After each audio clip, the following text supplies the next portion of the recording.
Check your flashlight and hold your pillows close. It's time for architecture, coffee, and ink.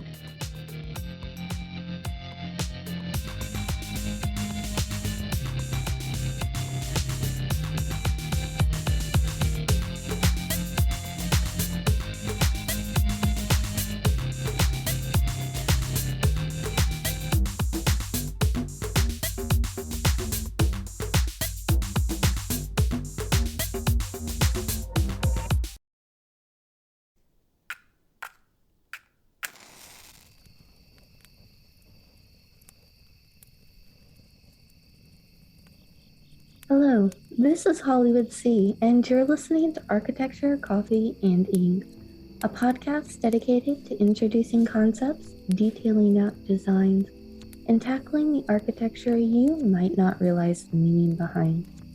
I'm your hostess, and I'm here today to start introducing you to the designs that make you wonder why. So I ask you to brew your coffee, grab your sketchbook and pen, and let's begin. Welcome to my Halloween special, where things are going to be a little different today. A quick trigger warning. This is a scary stories episode, so people's death and the paranormal will be discussed.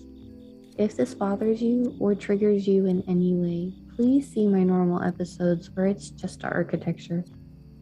While I won't go into graphic details at any point, I want to make sure that everyone is comfortable and has an enjoyable time. My family has a long history of oral traditions on both sides, so I'm going to lean on my ancestors a little today, when the veil between worlds is thinnest, to bring you stories of a few buildings and projects. Now, this wouldn't be an architecture podcast without discussing the designs as well. So, I ask you to pull up a seat, grab a log, and let your mind wander through the long corridors and the sweeping shadows as we discuss tales of horror. Now, what do you do if you're stuck in a murder hotel with a serial killer? Herman Webster Mudgett was born on May 16, 1861, to an extremely notable family of immigrants from England. A middle child, he achieved a notable success early on, marrying at 16 and going in and out of a string of universities, all until his wife, finally tired of his violent tendencies, left him. Afterwards, he started to move around, and while he was moving around, he was quickly accused of being seen with a missing child, the first in a string of city hopping, missing people, and mysterious deaths. With each town and each mystery, he left quicker and quicker and quicker, pausing only for scams and mysteries, for cons and insurance frauds, until he finally found his way to Chicago underneath a name you were all much more familiar with, Dr. H. Holmes. Just recently, a new documentary was released that I have not yet seen, detailing the life of Dr. Henry Howard Holmes.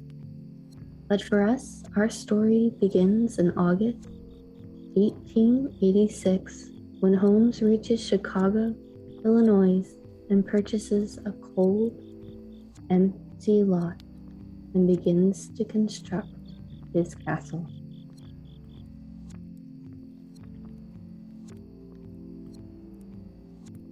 Construction began in 1887 for a two-story building designed by Aetna Iron and Steel. He shortchanged the architects, and through a series of complicated events, He eventually began constructing a third floor with the intention of creating a hotel for the World Fair. Now, many of us architects know that the World Fair happened in Chicago in 1893 from May through October and represented the happiness and success. This World Fair was the 400th year anniversary of Columbus and was called the Columbus Fair or the Chicago Columbus Fair, depending upon how you may have heard about it. However, surrounding a glistening pool, the smell of food, and the delighted screams of the children running about would only faintly surround those who walked along the banks of the pool, with the smell of the water enhancing the white stucco and the ornate buildings, representing a future that gleams in a hopeful, welcoming hue. The awe everyone must have felt as the statue centered at the end of the pool rose up and was only eclipsed by the looming Ferris wheel in the distance. And not too far away, at a pleasantly compact building with beautiful sides of windows and awnings stretching, reaching to welcome you into shopping and a drugstore where you could buy snacks to tide you over as you experience the fair. It's there that you can sit and experience the Chicago sun. But don't be fooled by this charming facade. The whispers are all around you as you sit. What lurks beneath is more horrifying than anything anyone walking by could have ever imagined.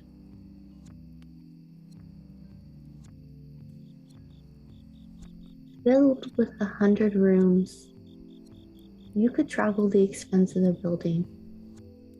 From the staircases up into the narrow passageway above, with the first floor being shops and retail, surely it would be safe to move up, to follow the staircases. After all, you're only curious.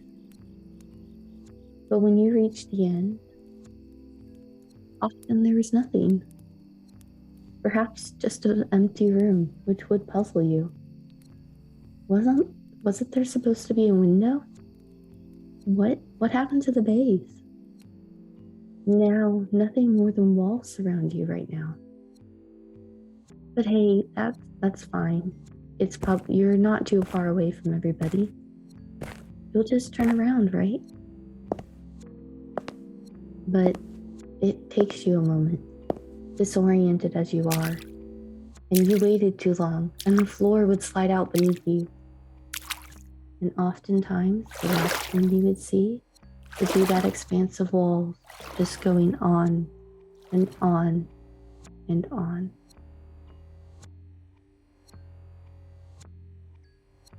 The entire complex was rumored to be littered with gas chambers, bogus stairways, and trapdoors, a lot like that Winchester house.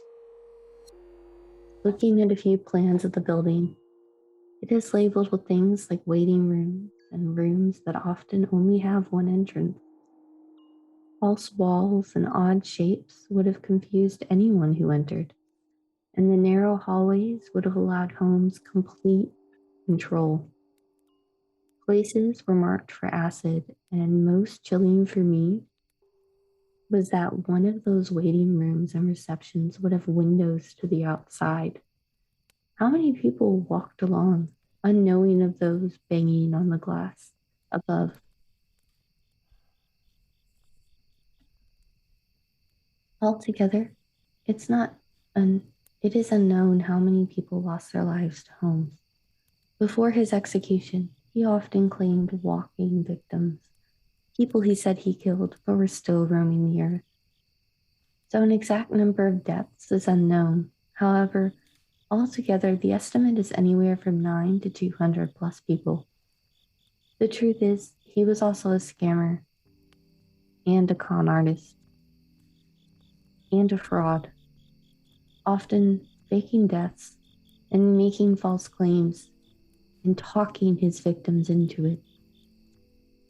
And once he was driven out of Chicago, he attempted to make another hotel, one never completed, and also having a mysterious issue with the architects, so that he had to finish the building himself.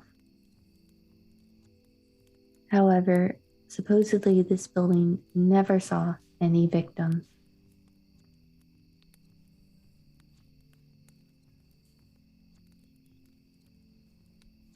I bring this up not to glorify the killer, but to remember those whose lives were lost, whose stories may never be told. I met someone in college who shared that according to family lore, one of her family was a potential victim. However, they were never able to confirm it or anything about it, other than that she was lost at the World Fair Park, separated from her family and seeking shelter. And wouldn't a pharmacy feel safe?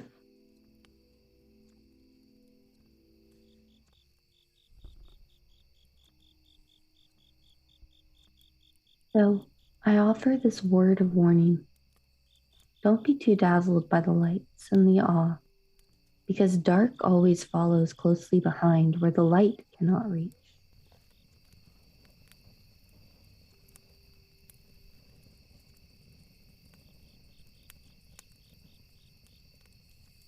A clash between Greek revival and federal style, this building's cheerful promenade hides the history of Carton, a house in Franklin, Tennessee. It was built by slaves and lies adjacent to the McGavick Confederate Cemetery. The Carton House was built in 1826 and was the home of Randall McGavick. Over the years and over time, it actually hosted a series of notable visitors. Nashville's elite, or a who's who of Tennessee.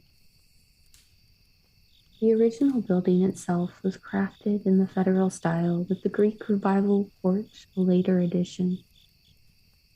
Altogether, the house has 11 rooms with square Ionic columns out front. The house over the years has fallen into disrepair before it was restored by the Carton Association, who did their best to restore the house to the way it would have been in its prime, down to trying to find or replicate the wallpaper that would have been used during the renovations by John McGavick, the son of the former Nashville mayor who built the property.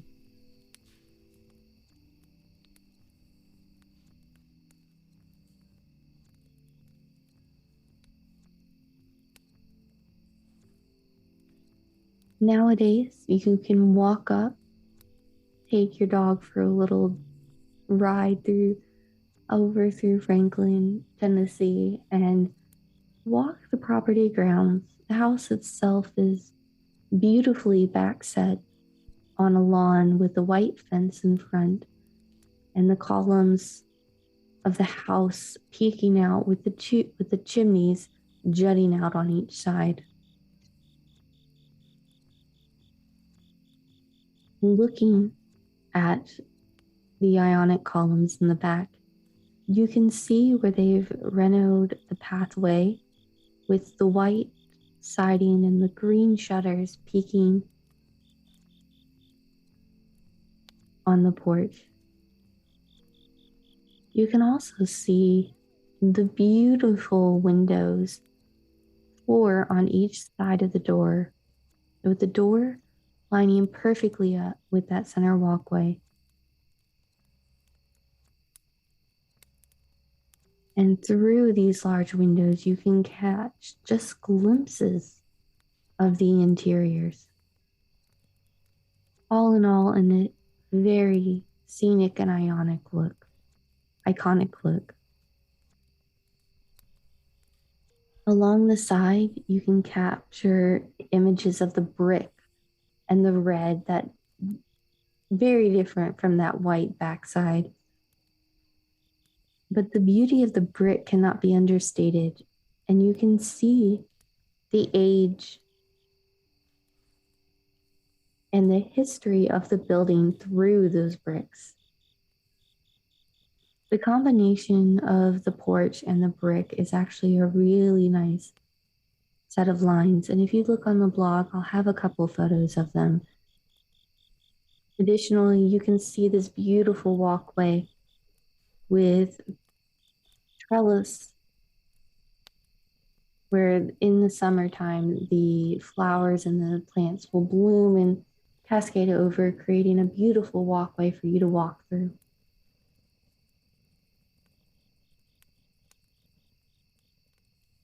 However, the property of the former Nashville mayor, and it has a stronger history than what I've just described. It is not the wealthy elite of Nashville that our story centers around. Instead, it is the bloody history of the Battle of Franklin where our story begins.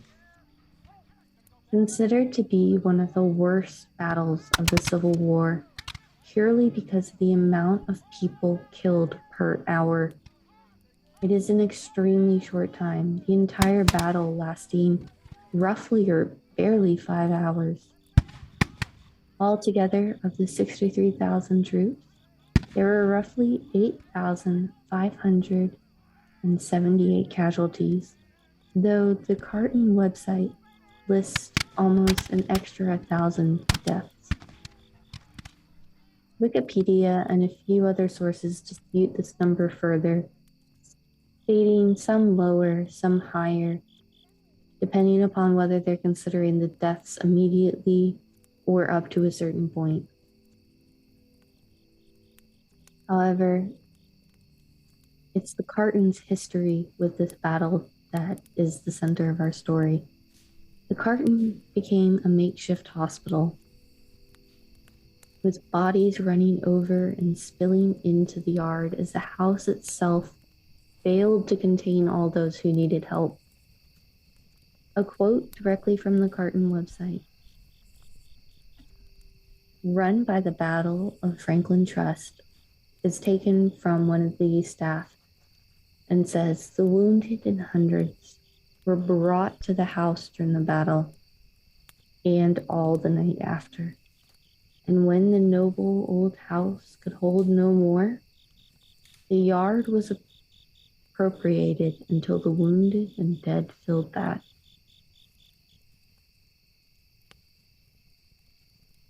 Eventually, they ended up donating part of the property and creating the Confederate cemetery. And some of those who lost their lives in the battle and lost their lives at the house were moved there as a form of memorial.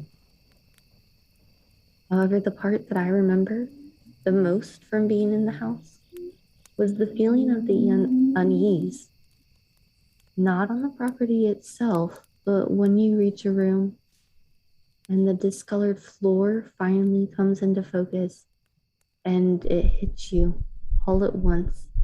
What you're looking at is the stains of blood forever tainting the floorboards.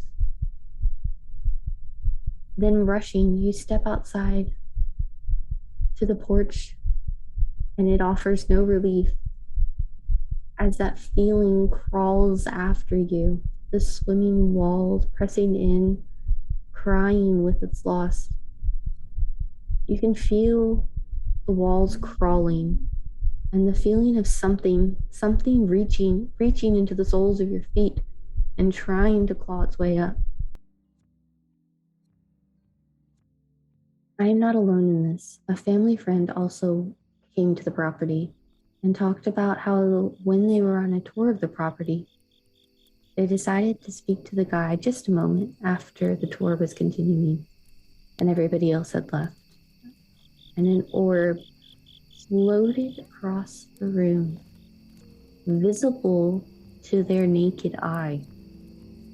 They described how their chests tightened as both they and the tour guide fell silent. Stunned in disbelief, it wasn't until the orb exited that they finally jolted and rushed from the room to the next part of the tour, pretending nothing happened towards the porch.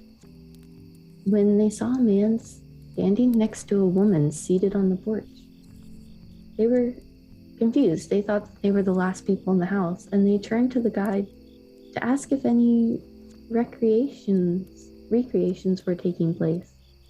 But upon seeing the guide, realized the guide's face had drained of all its color. And our friend turned back to the porch just in time to see both figures disappear.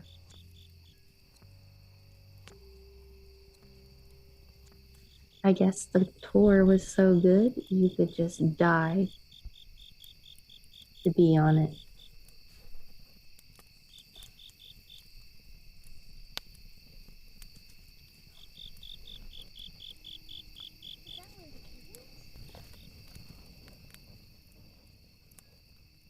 Now, finally, what do you do when you needed a Ouija board to consult your interior designer or a haunting design? Now, this last story is more of a paranormal funny. Again, this story comes to me from my family. Now, a member of my family had purchased a house with a previous ex-husband. When purchasing the home, she noticed that there were quite a few things she would like to change, as anybody does when they're buying a new home. You know, you don't buy the home to see the exact what is there, but you buy it with the intention of seeing what it could be for you, your family, how you can decorate it and change it to suit your needs. Now, when she was purchasing the home, she noticed that there were a few things that she would like to change, including a very distinctive blue dining room. The type of blue that kind of stuns you into disbelief. That kind of, I can deal with it for the moment, but it's going to have to change blue. Now, when they were first moving in, as many people do, you have to plan how you will tackle designing your house. Break down your renovations over time so you're not overwhelmed with everything. So, at first, following their plans, they put up all their decorations, including a very modern painting. A painting of a woman in red lipstick. Now, what exactly this means, I don't know. As the story unfolds, you'll understand why I have never actually seen this painting before. Unfortunately, the woman in red lipstick seems to quickly be a problem.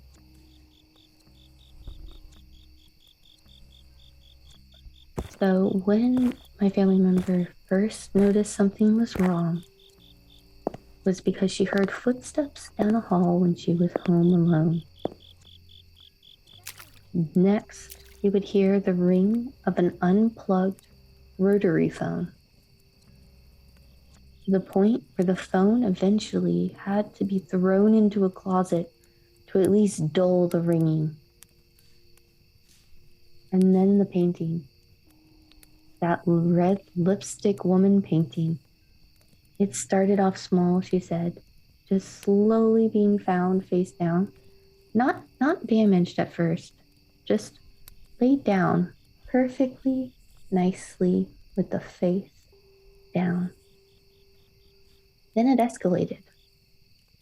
It started being found face down further away and further away. Not like it had just been dropped, but like it had been picked up. Then finally, it was found on the table, which wouldn't have been a problem, right? You know, things fall. If it weren't for the fact it had to be lifted up over a plant and taken down off the wall.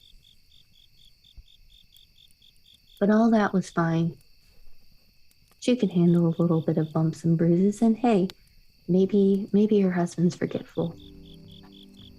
But then she painted over the blue in the dining room.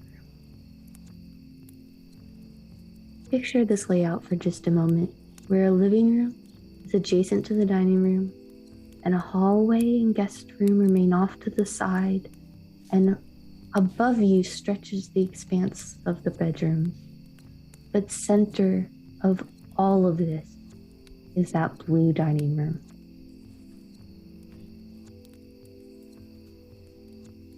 Well, after they painted the dining room, things started escalating.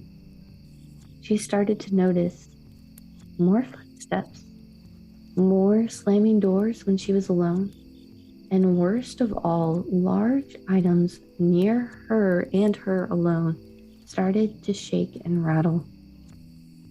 One evening, she was sitting down reading on the couch, and her ex-husband walked into the room only to shout as the coat rack behind her, and only the coat rack, started to shake and rattle and wobble about and move in a way it couldn't have if it was just naturally falling apart or badly made. And it all cultivated up to the point where she finally gave in, painted the dining room back that god-awful shade of blue, and yelled to the unknown entity that she could have that blue dining room, but it was her house, and she, my family member, wasn't going anywhere. And in response, all she could hear was the shuffling of objects, the sound of footsteps walking away, and a door slamming shut.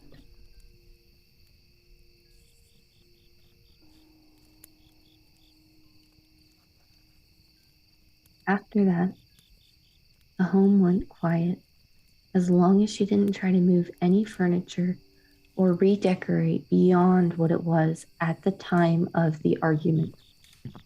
Any other attempts would result in the furniture moving or the chairs being flipped over, until one day, finally, she received a call from the previous owner. Apparently, that old rotary dial phone, forgotten in the closet, ringing into the quiet, was still incurring charges. So they asked to come and get it. Of course, she agreed, and when the previous owners arrived, she couldn't help but ask, Is this place haunted?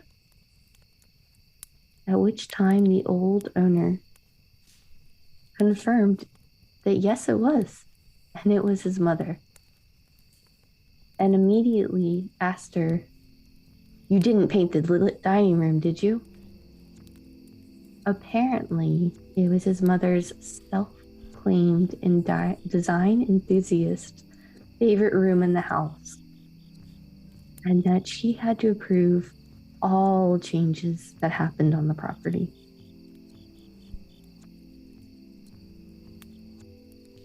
Now, since the story has happened, the house has been sold and has been sold multiple times.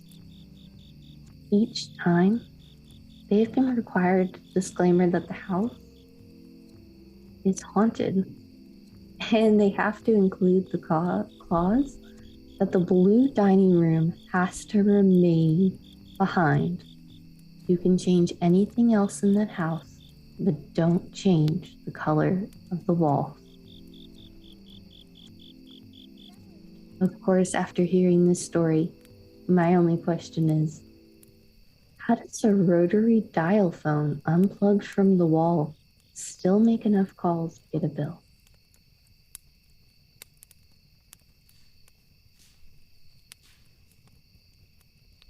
Thank you once again for tuning in. I hope you enjoyed this special episode. A quick call to action. Please rate and review. Share with your friends, your neighbors, and your family.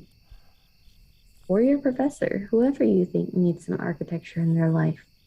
We again have a Facebook page and a private group, both of which are under the same name, architecture, coffee, and ink. The answer to the question, who the host is Hollywood, just like the city. And the second question is just your opinion. And I might just use it as a recommendation for a show with a little shout out. If you want to either be featured or have a case study suggestion, or perhaps just want to share a story of your favorite designer experience, you can either find me at Architecture, Coffee, and Ink. The website is architectureinc.design.blog, or my Twitter is at Hollywood Conrad, and Insta is Hollywood.Conrad. Because I love to make everything a little bit more complicated. Everything will be linked in the show notes, including my incredibly long URL. You can also email me at architecturecoffeeandink@gmail.com, all spelled out without the ampersands or commas. The theme song is by me in GarageBand, and the other music is also from me in GarageBand. And everything is credited along with the sources on the blog. Just remember, today is a double feature, so make sure you check out episode 5, All Roads Lead to the Romer Bus, that I am actually releasing at the same time. But either way, happy Halloween, All Saints Day, All Souls Day, Guy Fawkes Night, Mischief Night, Samhain,